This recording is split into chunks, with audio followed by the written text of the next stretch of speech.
A soldier grabbed her uniform in anger. Then he saw the tattoo only Black Ops veterans receive. The wind cut sharply across Fort Huxley that morning, carrying with it the cold bite of early winter. Frost clung to the parade ground like a thin silver veil, crunching beneath the boots of soldiers rushing between buildings for inspections and drills. The air was tense. It always was at Fort Huxley, home to some of the toughest and most elite training programs in the country. Among the crowd of bustling soldiers, Lieutenant Mara Ellison walked with calm, deliberate steps. Her uniform was immaculate, her posture straight, her expression unreadable. She carried an air of quiet authority. Though most of the soldiers didn't know her well enough to understand where it came from. She had arrived at the fort only 2 months earlier, transferred from an undisclosed assignment. Rumors followed her like a shadow ever since. Some said she had once led reconnaissance missions in Europe. Others whispered she came from an intelligence unit so secret that even its name was classified. But because no one had any proof, because Mara herself never talked about her past, the rumors soon turned into skepticism. And skepticism grew into resentment. Especially from Sergeant Kyle Duran. Kyle was young, strong, and ambitious, but deeply insecure. He hated soldiers who didn't talk much. He hated soldiers who didn't show fear. But most of all, he hated anyone who seemed to outrank him in skill without even trying. And Mara Ellison did. During drills, she moved with precision he couldn't match. On the shooting range, her every bullet found its mark with unsettling accuracy. In strategy simulations, she solved problems faster than the instructors could present them. Each time she succeeded quietly, Kyle's resentment deepened like a splinter under the skin. It didn't help that she never reacted to his comments, never rose to his provocations. Her silence made him feel invisible, and nothing angered him more. That morning, tensions finally snapped. The platoon gathered in Formation Hall for a briefing about a high-stakes training operation. The hall echoed with chatter, boots, and the metallic hum of heaters struggling. As Mara took her position near the corner, Kyle's jaw clenched. He stared at her stiff, unmoving posture, her distant gaze. He muttered to the soldier beside him, "Look at her. Acting like she owns the place." His friend whispered back, "Let it go, Kyle. She's done nothing to you." "That's the problem," he snapped. "That's exactly the damn problem." The commanding officer entered the room, demanding silence. The platoon listened as he spoke about teamwork, discipline, chain of command, words Kyle barely heard through the noise of his own thoughts. Then it happened. When soldiers were dismissed, Kyle moved quickly, anger pulsing hot beneath his skin. Mara turned to leave, but Kyle stepped into her path. "You think you're better than us?" he growled. Mara blinked, expression still calm. "Sergeant, step aside." Her tone, respectful, steady, but firm, poured gasoline on his anger. "You don't get to order me around," he snapped. A few soldiers nearby paused, sensing danger. "You walk around here like some ghost. You never speak. You never share where you came from. What gives you the right to look down on everyone?" Mara remained still. "I don't look down on anyone." Kyle scoffed. "Yeah? Then look me in the eyes when you say it." Mara lifted her gaze slowly.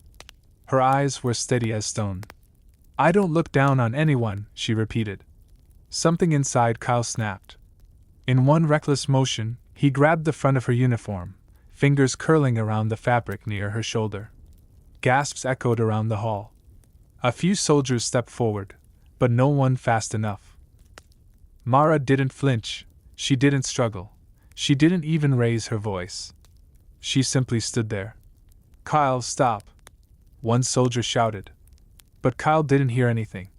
His grip tightened, and as he pulled her shoulder sharply, Mara's sleeve shifted. The fabric slid just enough to reveal a portion of her upper arm. A dark ink tattoo. Circular, precise, and unmistakable. A tattoo no ordinary soldier had ever seen up close.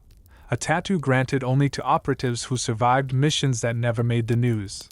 A tattoo worn only by members of Black Ops Unit Sable, a clandestine group whose existence was rumored but never confirmed. Kyle's anger evaporated instantly. His hand slipped away as if the fabric had burned him. Silence swallowed the entire hall. One soldier whispered, barely audible, trembling, "No way. That symbol. That's the sable mark." Another muttered, "My cousin in the Air Force said those operatives don't even use real names." Kyle stumbled backward, face straining of color. You were Black Ops?" Mara calmly tugged her sleeve back into place. "I was where I needed to be," she said quietly. Kyle's voice broke. Why? Why are you here? Why transfer to a place like this?" For the first time since arriving at the fort, Mara let out a slow breath, and something in her expression softened, not vulnerability, but humanity. "I'm here," she said, "because missions like the ones I've done come with a cost." The room remained frozen, every soldier hanging on to her words. "There are things you only learn," she continued gently, "when you've walked through places no one knows about, carried burdens no one will ever hear, and made choices that follow you long after the mission ends." Kyle swallowed hard, his hands shaking. Mara continued, "I came here to teach discipline, to learn silence again, to remind myself what teamwork feels like. And maybe," she added, her gaze drifting across the stunned faces, "to help young soldiers avoid the mistakes I made when I was your age." Her voice wasn't dramatic. It wasn't loud. It was simply honest. Kyle's lips trembled. I didn't know." "You weren't meant to," Mara replied. "And grabbing a soldier's uniform is never acceptable, regardless of who they are." His eyes filled with remorse. "Lieutenant, I'm sorry." Mara nodded once. "Good. Now do better."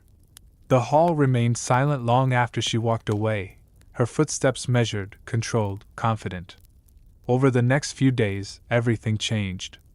Kyle, once the loudest critic, became her most attentive trainee. He showed up early for drills, listened without protest, and worked harder than ever before. Not out of fear, but out of respect. The other soldiers began observing Mara differently too. They noticed how she checked on teammates during drills, how she fixed mistakes calmly, how she offered guidance without judgment. And slowly, she became a mentor to the entire platoon. During obstacle courses, she ran beside the slowest soldiers, pushing them gently. During firing practice, she adjusted stances with quiet patience. During tactical exercises, her analysis helped the platoon win simulations they had never won before. She rarely spoke about her past, but she used every lesson from it to make them better.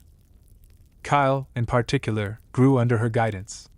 One evening, after a long day of training, he approached her privately.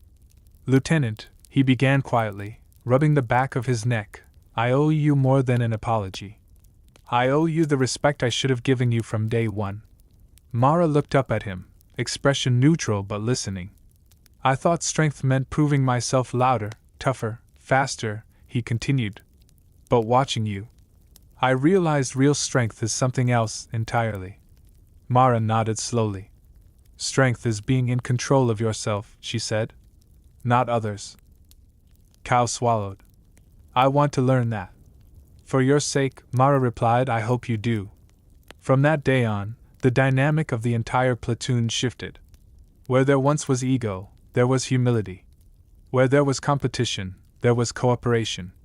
Because of one moment, the moment a soldier grabbed her uniform and accidentally uncovered the truth, that the quietest person in the room often carried the heaviest battles, that discipline was not silence, but mastery, that true strength never needed to be announced. And Mara Ellison continued her quiet work at Fort Huxley, shaping soldiers not with fear, but with wisdom carved from the shadows she once walked through. If my work inspires you even a little, please subscribe to the channel, leave a like, and drop a comment telling me where in the world you're watching from. I truly love knowing that.